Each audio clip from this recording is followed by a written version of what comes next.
पूर्ण परिवार आहे. मी त्यांच्या पत्नीकडे जाणार आहे. एकंदरीत काय दुःखाचा डोंगर कोसळलेला आहे. तुमचे करते पुरुष गेलेले आहेत. दुःखाचा डोंगर विचारलं नाही पाहिजे, मात्र ते विचारावं लागते. काय सांगाल, काय भावना आणि काय न्याय मागाल नेमकी तुम्ही? त्या आरोपीला फाशीची शिक्षा झालीच पाहिजे. काय एकंदरीत काय बोलणं, शेवटचं बोलणं काय झालं तुमचं पतीसोबत? काय नाही, नेमकी काय चर्चा झाली? नंतर ते काय म्हणून तुम्हाला घराबाहेर पडले होते? काहीच नाही, ते सकाळी थांबले होते. नंतर आधी म्हणले नाही जात. नंतर त्यांना कॉल यायला काय असेल काम, ते फक्त मला एवढं म्हणले की मी गावाकडे जायचंय, मला काम आहे. ते निघाले. नंतर 1:30 वाजता मी एकदा कॉल केला होता, तर ते म्हणले मी चंदनसाव गावात गेलो, पोहोचलो नाही, आणखीन पोहोचेल थोड्या वेळात. नंतर काय बोलणं नाही झालं. सरकारनं लाडकी बहीण योजना आणली, मात्र तुमचं आज कुंकू पुसले गेले. काय मागणी असणार आहे लाडक्या बहिणीची मुख्यमंत्र्यांकडे, तुमच्या भावाकडे?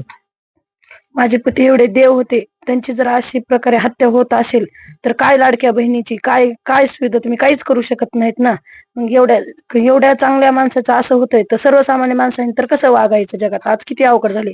त्याच्यामुळे अशा हत्यारांना शिक्षा फाशी म्हणजे काय, फाशीच झाली पाहिजे.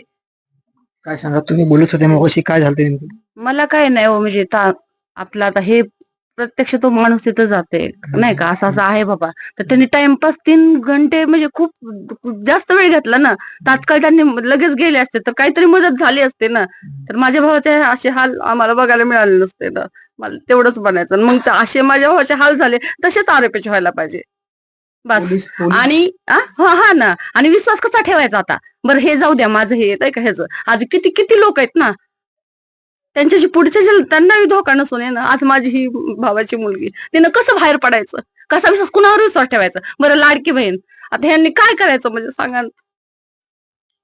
नक्कीच पाहायला गेलं तर 15 वर्षे सरपंच, मात्र लोक म्हणतात की राहण्यासाठी सुद्धा घर नाही, काही सुद्धा तुम्ही कमी. सांगा, बघताय तुम्ही राहण्यासाठी, तुम्ही स्वतःच बघा ना. आता तुम्ही आल्यात ना घरी, त्यांनी काय केलं? स्वतः काही नाही केलं. सगळं सगळ्यासाठी, गावासाठीच केले, दुसऱ्यांसाठी.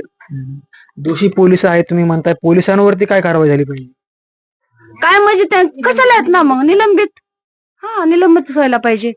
हे खूप आहे ना. हे काय गुन्हा साधा आहे का? आज एखाद्याची एवढ्या चांगल्या माणसाचं, देव माणसाची हत्या होती. आम्हाला उपयोग काय ना पोलिसांचा? आणि असं पण नाही त्यांना माहिती नाही. आमचा म्हणून 10 ते 15 मिनिटं तिथं जातोय, विनंती करतोय, आणि ते म्हणतात हेच येणार ते. मग काय उपयोग काय सांगा ना तुम्ही?